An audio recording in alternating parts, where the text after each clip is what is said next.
Hello everybody, welcome to our channel. Agashi here, where I do dramas, reviews, and movies, anything you guys suggest, and do my unboxing of whatever I have out there that I would like to share and show with you guys. Don't forget to hit subscribe and like. Now let's go ahead and jump into the video. Hello everybody, Agashi here. So I've been catching up with dramas, but just haven't been able to sit down and actually review them and talk about it for you guys. But today I'm doing the Korean drama called Marry My Husband. It has a total of 16 episodes. It airs on Monday and Tuesday, and it's based off of a webtoon. Honestly, in my opinion, they got all the character correct and everything, and the looks and all that. And you guys obviously know why I watched this. It's because Ki-kwang is in here. But it's like, at first I was kind of like iffy on whether I wanted to watch it or not. Nothing against any of the actresses. I was just kind of like, it's very similar to, is it The Perfect Revenge or something like that, or The Perfect Marriage Revenge? So with Sung Hong. So it's very similar to that. And then that one, I kind of like, when I was watching it, I didn't get a chance to review it because I kind of like dropped it and I let it finish, and I kind of just went through it, and I'm like, okay, it's kind of obvious and everything of what they're doing. But sorry if you guys hear noises. It's Ajushi and our toddler. They're over there making noises. But yeah, so I was kind of like iffy, so I let it sit for a bit, and I watched the first 6 episodes, and now I'm hooked. Ajushi's kind of hooked with me because he sees like parts and parts here and there with me. So we're kind of hooked to figure out what's gonna happen, you know. But I'm gonna go over the cast synopsis in the first 6 episodes with you guys. So, as for our cast, we have Park Min-young playing Kang Ji-won, Nam Yi-woon playing Yoo Ji-hyuk, and then Lee E-kyung playing Park Min-hwang, and Song Ha-young playing Chung So-min, Lee Ki-kwang playing Baek Eun-ho, and Cho Kyu-ri playing Yoo Hee-young, and Ha-do Kwang playing Lee Suk-jung, and then Ko Min-jung playing Yang Ju-rang. Tons of other people, you know, like her father, his father, grandpa, all that, other chef worker friends, other co-workers, tons of other people involved, like Mi-hwan's parents, all of that. So tons of it, but kind of revolve around our main people here. So as for the synopsis, Kang Ji-won is married to Park Min-hwang. When their marriage starts to trouble due to Min-hwang's selfishness and his demanding mother, Ji-won is the primary breadwinner for the family, and while Min-hwang is in debt and unemployed and doing nothing, you know, he freeloads off of her, and she takes care of everything, work, household, everything like that is so on her only. One day, she receives devastating news that she has cancer and not much time longer to live. If she's lucky, she gets like 12 months, not 3 months, you know. So, to make things worse, she catches her best friend, her childhood best friend, Chun So-min, having an affair with her husband. After a physical, like, struggle fight, resulting her into a tragic death and by her husband. Suddenly, she wakes up 10 years earlier when she was still dating her husband. Determined to change her life, she decides to make sure that her friend So-min marries Min-hwang and goes through the stuff she went through.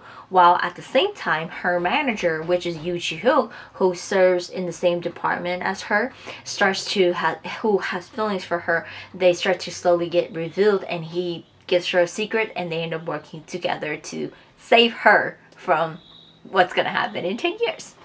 So, recap on the first 6 episodes. The drama starts us off with Kang Ji-won looking outside the window. We learn automatically she's getting treatment for her cancer. She's in the hospital since then. Her best friend Chung So-min is visiting, telling her not to give up. She doesn't have much time left. If it's a miracle, she gets like 6 to 12 months, and if not, she dies sooner.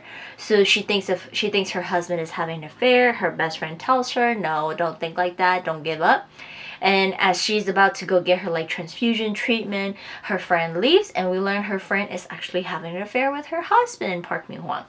Both are sleeping together at their house, and they're currently doing that while Ji-won is getting treatment. She's told by the like billings that she needs to pay her bill, or someone has to come pick her up. She won't be able to get her treatment. She won't be able to stay anymore. She calls and calls her husband, texts him, he doesn't pick up, so she decides to leave to go home. A mysterious man in a taxi picks her up and takes her through a detour through a cherry blossom trail tunnel, all that. She arrives at her home. He hands her some money, consider it blessing.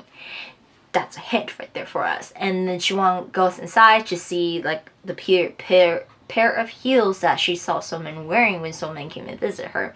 And she goes inside, finding the two of them in bed. She learns that her husband put a cancer insurance policy on her, and if she dies, he gets the money. She storms in, they fight. Mi-hwan pushes her, and she hits the glass coffee table and smashes her head, and she dies. Suddenly, she wakes up again, and she's standing in front of Mi-hwan, where she attacks him, and everybody at work is staring at her, telling her to stop. Something's not right. She's confused. She runs out to the street, and she learns that she's gone back to 10 years ago, 2013.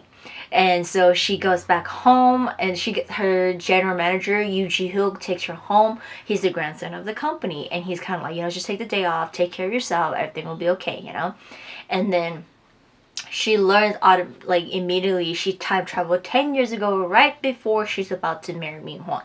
And so she also learns that the taxi driver was in disguise of her father. Back then, whenever he gives her allowance money, he always draws a little blue heart with it, which the taxi driver gave that to her and said consider it a blessing to take another route. So her father gave her another chance at life again, to basically go a different route, knowing what's going to happen, but be very careful what you choose. You have another chance to make life better for you. So she goes and try to break up with Mi-hwan, learning that it's harder to do than said. So he's physically assaulting her, and she can't get rid of him. So instead, she's going to make sure the affair happens sooner than later. Her bank account is very low to constantly giving him money. She remembers the original timeline. Mi-hwan quits his job, invests in stock market, making a fortune off of it. So she does the same thing, and the stock market grew for her. She started making money on the side for her, just to take care of herself on the side without telling him. She also learns that she must take care of her cancer ahead of time, which is going to happen 10 years ago. She goes and gets checkup. She doesn't have it yet, but if she gets proper care and she doesn't stress, she won't get the cancer 10 years from now. So we learned that during her marriage with her husband is very horrible. His mother and him, they didn't do anything. They lived off of her. She took care of everything. Her husband was so evil to her, abusive. She can't get away.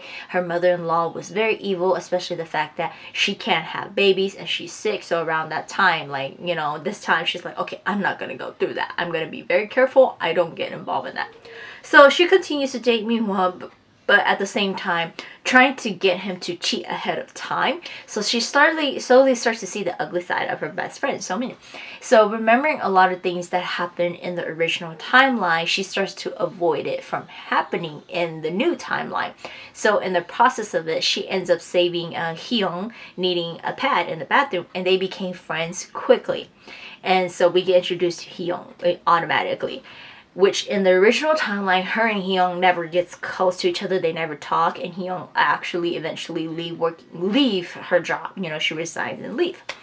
And then we get introduced to Jin-hyuk too. He's the general manager, and he comes off kind of scary, cold, and he doesn't dress good. He dressed like an old man, very old man for a manager. He starts to pay attention to Ji-won and starts to get interaction with her. He ends up asking his friends to go find Baek Eun-ho, who is Ki-kwang, which they find him, and he meets Ji-hyuk ends up meeting Eun-ho, and Eun-ho is this very well-known chef, and he asks Eun-ho to attend their high school reunion. We learn that Eun-ho, he's friends with Ji-won and them. They went to high school together. He had a crush on her. Things didn't turn well after high school. Everybody lost contact with him, and they weren't able to contact him at all. They don't know what's going on.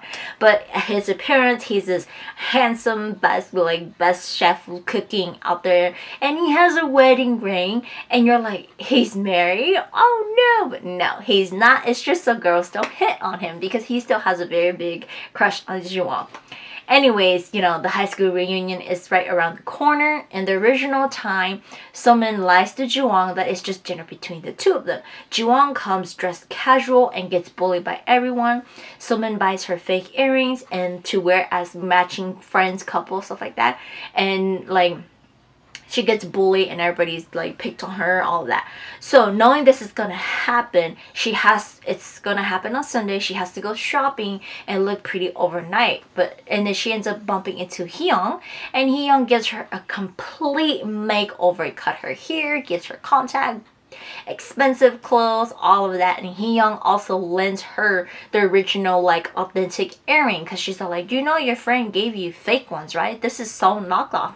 Here, take mine. You can borrow mine, wear it for the night. It's authentic. I bought it so you'll be beautiful. Nobody won't be like, hey, you bought fake ones, you know?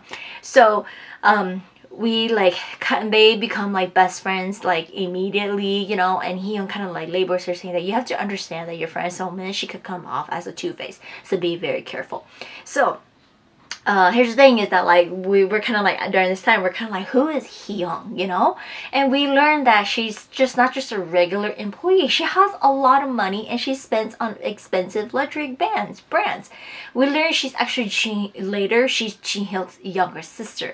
So in the original timeline, like I said, they never became friends, so she just quit and left. But in this original timeline they become friends, and then like Ji-won learns later from Ji-hyuk that is his sister, because she saw them together and he revealed that it's his sister, you know.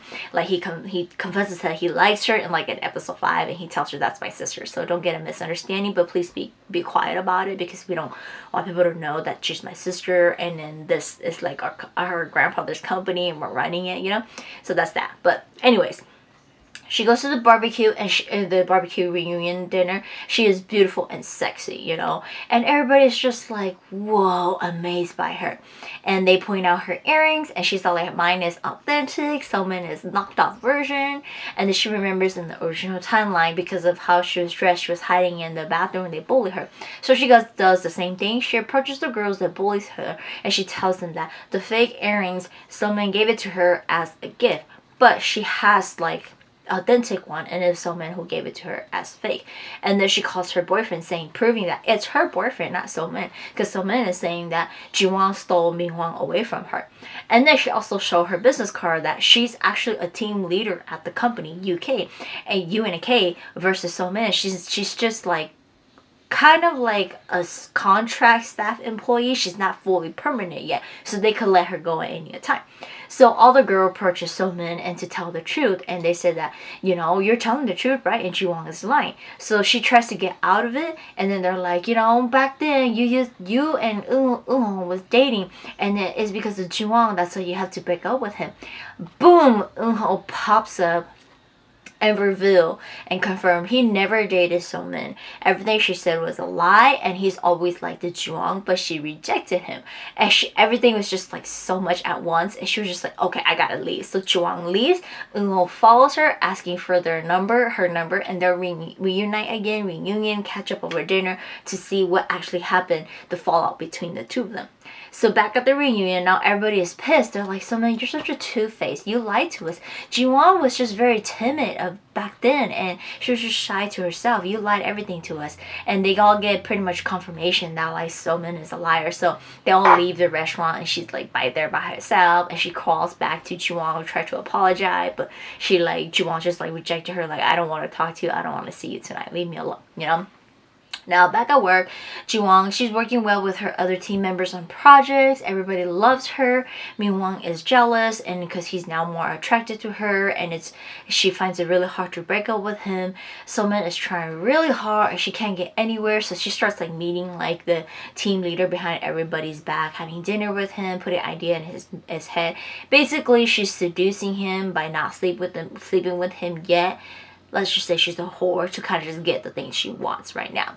So anyways, Ji-won and Eun finally meets, and she tells him she never rejected him, and it was all a misunderstanding, and it was So-min who did it. So he's like, so, you know, she's like, let's be friends again, you know. So he's determined to win her after learning that like, okay, nothing ever happened in the past. It was all a misunderstanding. I still have a chance to win her, even though she has a boyfriend. And then like he learns that, okay, it's not Ji-hyuk, so, you know, whoever her boyfriend is, things don't work out, I still win over her. So that's his character. So and then like obviously we get some things here and there about Ji-hyuk's case. He goes through a lot of difficulty because of his grandpa and his grandpa's assistant, who's constantly keeping an eye on him. We see that he has a blue heart on his chest, on his left shoulder. We learned that in the original timeline he has a crush on Ji-won, but she got married and she got sick and she died, and like he was just so sad. But he knows that justice was like made back then, because when Juwon died, Mi Hwang and Soman was at the funeral trying to, thank you for coming, it's so sad she passed away, and they actually go to jail for insurance fraud because she didn't die of cancer. He went to claim the insurance, but it's insurance fraud because they killed her and she didn't die because of cancer after like autopsy and all stuff like that. So in the original timeline, even after Ji-Won died, Mi Hwang and Soman did go to jail. That's good, but she's dead. Eun-ho and other classmates shows up at the funeral, learn that Soman was behind everything. Soman was cheating on with Ji-Won's husband, and they're the one who killed Ji-Won. Everybody understood that. Everybody's like, oh my gosh, like, we're so horrible people. Look at it now. She's dead, and we finally learned that. Everything gets fixed after she passes away. Chino was there. He hears everything, So on his way home, a cat runs in front of his car, and he kind of swirls away and all stuff like that. He gets into a car accident. He wakes up, and he's like 10 years from now, And we learned that the heart on there is done by the father, because one night he was actually really drunk, and then because of her death and all stuff like that, the father actually picked him up and gave for a taxi because he couldn't drive. He was drunk.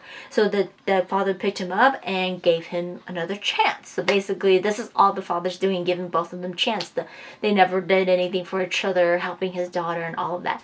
And like at the end of like, they do learn, like at the end, like I went further into it, at the end of episode 7, they learned that they were both in the future. They know what's gonna happen, and they got teleported back, and it's because of their dad giving them another chance. They came back because she learned, she doesn't know about the heart yet, but she learns that he also met her dad when she met her dad too, and then she came back because she was listening to BTS song, and she's all like, oh, I like their song, their Dynamite, Spring Day, and those were released in 2017 and 2022 when the current timeline is 2013. So they both confirmed that they know what happened in the future, and they got revert back to 10 years ago.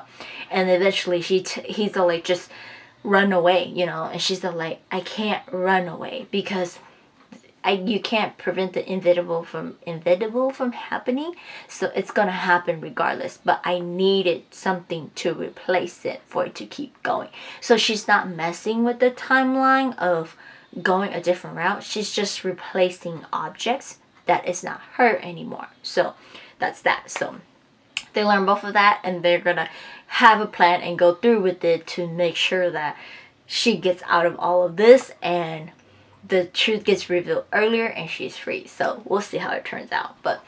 And like I said, in my opinion, it's very similar, kind of like how The Perfect Revenge Marriage, whatever, where they both go back into the past and they know what's gonna happen, and then they're trying to prevent it, but it's like you can't really prevent it. You kind of just have to like in this one, you just kind of have to replace certain things to make sure it doesn't happen.